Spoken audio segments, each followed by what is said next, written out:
What's going on, YouTube? So as you can see, we got a little bit of a scenery change here. I may have mentioned in an earlier video that I was buying a house, and this was part of the house. This is a detached pole barn that is on the same property. It's not as big as what the rental shop was, or as big as my dad's garage. And obviously it's not as nice either, nor is it insulated or heated. But, you know, it's a start. And there will be some work done in here, but probably not a whole lot, especially during the winter time. It is gonna get cold in here until I put a heater in it. As you can see, there is flue pipe out for a heater, as well as gas. Actually, it would be propane, but it is a little bit of a mess in here because we have been moving stuff around from the old rental shop, as well as from my parents' garage. We've got, you know, the paint booth there, a bunch of other tools, bumpers, you know, pretty much everything. So in this video, I'm pulling apart the chassis for the black Duramax, the one that's got all the illusion shocker parts on it.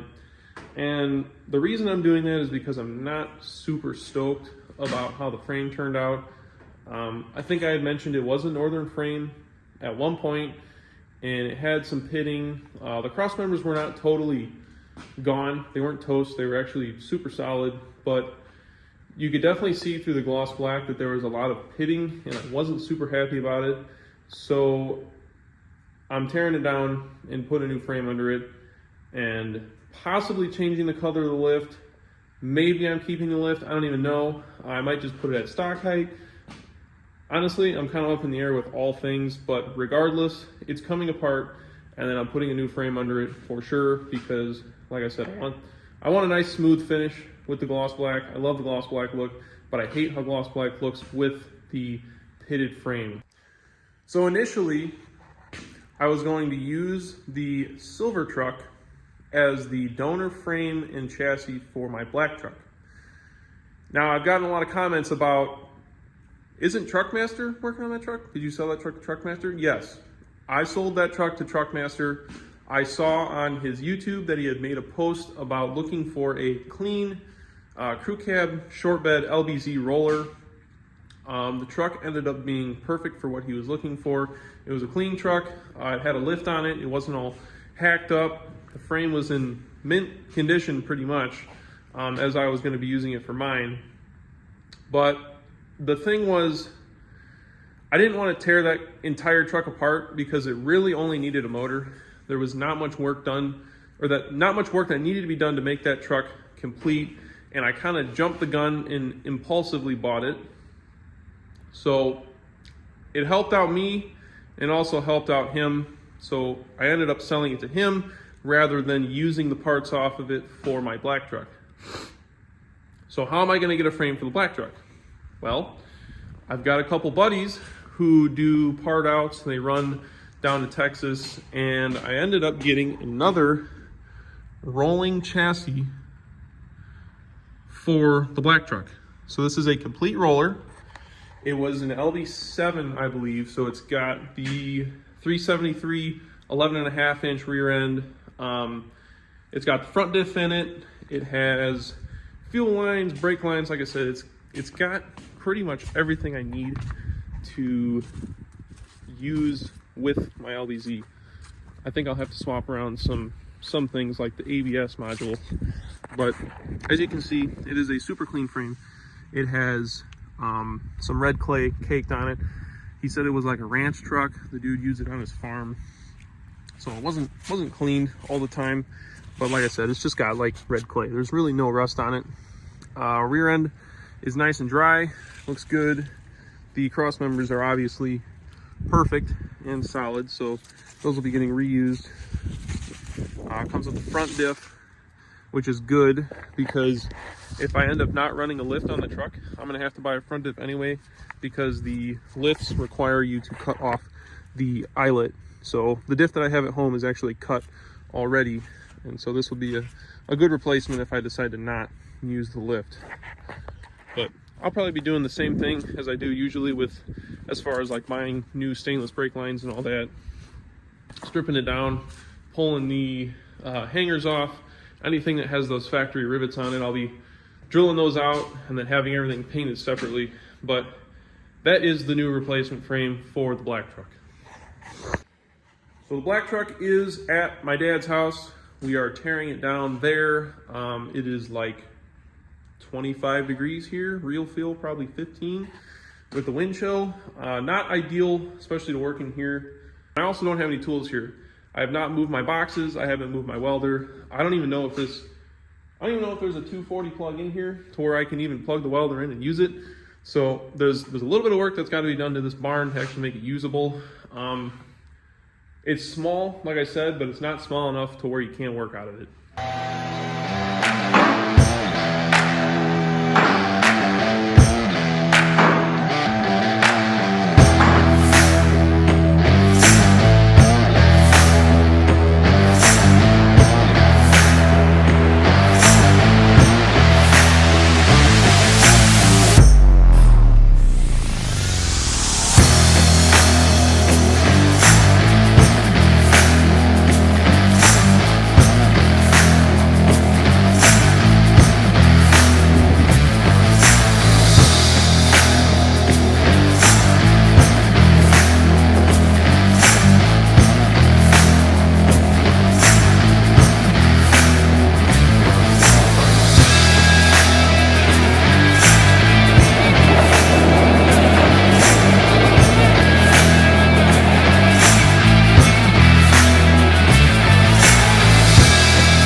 So yeah, we got the entire chassis stripped down, and as you can see, this is pretty much all of the powder coated parts. A disclaimer to anybody who ever has a powder coated lift and wants to take it off. it will chip. There's a lot of small pieces on like sharp corners, such as the control arms here, that are chipping. And then I believe one of the tow hooks chipped out pretty good after we pulled it off. And then there's a couple other things too that I believe chipped, like the torsion bars. They masked it off here when they powder coated them, I believe, so that they could clamp onto this section here, and then also so that it doesn't fatten up with coating and doesn't slide into the lower control arm or the keys. So, but places like that, like I said, it'll chip there. It's pretty built up right there. And yeah, so food for thought. If you're ever installing or disassembling a powder coated lift, or really anything powder coated, there is that risk of chipping. But anyway, we got the lift torn off, and then we also got the brake lines pulled along with the hitch. The fuel tank is out, body mounts, pretty much everything. The kryptonite death grip front end, CV axles, fifth wheel rails. Like I said, we're pulling this whole, we pulled the frame completely apart, pretty much, or the rolling chassis completely apart all the way down to the frame. So the frame actually got picked up. It is sold along with the leaf springs. I don't know why the guy wanted the leaf springs. He was going to change the color anyway, so that's beyond me. But those two are sold, and like I said, I don't know if I'm going to keep this lift or not. I don't know if I'm going to keep this color or not. It's been a couple months since I've actually gotten all this stuff done, and I don't know if I like it. So I got some deciding to do.